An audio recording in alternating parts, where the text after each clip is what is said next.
Hello and happy Tuesday, everyone. This is Devonda, aka Living Life Vividly.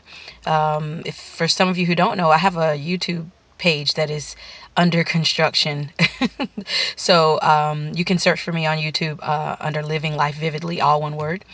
But today I just wanted to take a few minutes because I wanted to kind of follow up on something that we had talked about last week. And I guess today is kind of a two-parter. So let's get into it. The first part, just to review a little bit, last week we were talking about dreams that we had let die.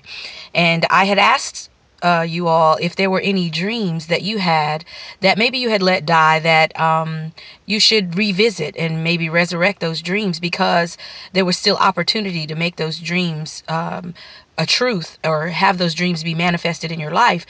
And maybe you just needed to kind of revisit them and tweak them a little bit for whatever stage of life you find yourself in to be able to bring those dreams to fruition.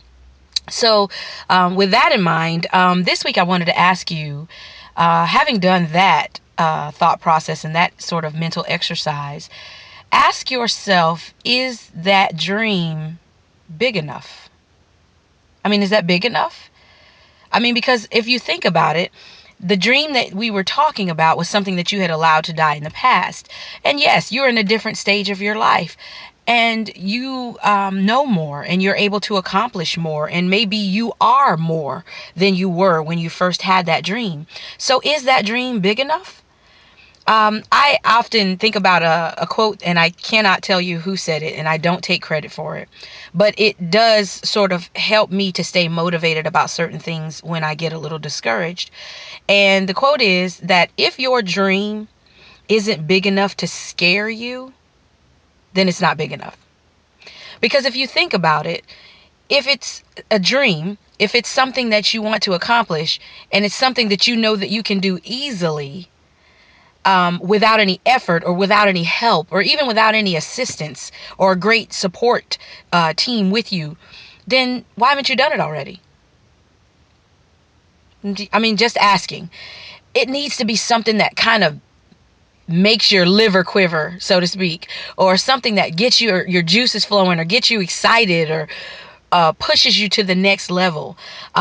So ask yourself, is that dream big enough? Am I limiting myself because I think that it's what I can accomplish in my own strength? Am I limiting myself because I think I'm too old or too young or too this or too that or too tall or too short, or fill in the blank with whatever adjective or superlative you want to. But at the end of the day, they're all empty, vain excuses. And so ask yourself, do I need to dream a little bit bigger? Do I need to go large? Do I need to go double XL with this dream and push a little harder and lean into it a little bit further to be able to accomplish something great? So the second question that I want to ask you is failure always bad? Is failure always a negative? And the reason I ask you that is because I personally have some dreams and some goals that I want to accomplish. As a matter of fact, I've made it quite clear that within the next 6 months, I want my life to look completely different than it looks today. Now, I may accomplish that in 6 months. I may accomplish it in 3 months. But maybe I don't accomplish it in 6 months. Maybe it takes me 9. Maybe it takes me a year. Is that going to be a negative? Is that going to be a bad thing? Well, I would argue that it might be a slight disappointment, but it won't necessarily be a negative or a bad thing. Because the thing about failure is it will show you where you're missing the mark. It will show you where maybe you need to do a little bit more research, you need to give a little bit more effort, you need to put a little bit more thought. And is that a bad thing? No, because all you have to do is learn from that experience and make some course corrections. You need to change the rudder a little bit so that you can get back on track, so that you can get the necessary information that you need, so that you can press in a little bit harder in your effort to be able to accomplish the thing that you have desired to accomplish. So I would argue that failure isn't necessarily always a bad thing. Maybe it's just one of those key point indicators that we need to pay attention to and go back to the lab and get a little bit more information and research so that we can get back on track and do the things that we want to do.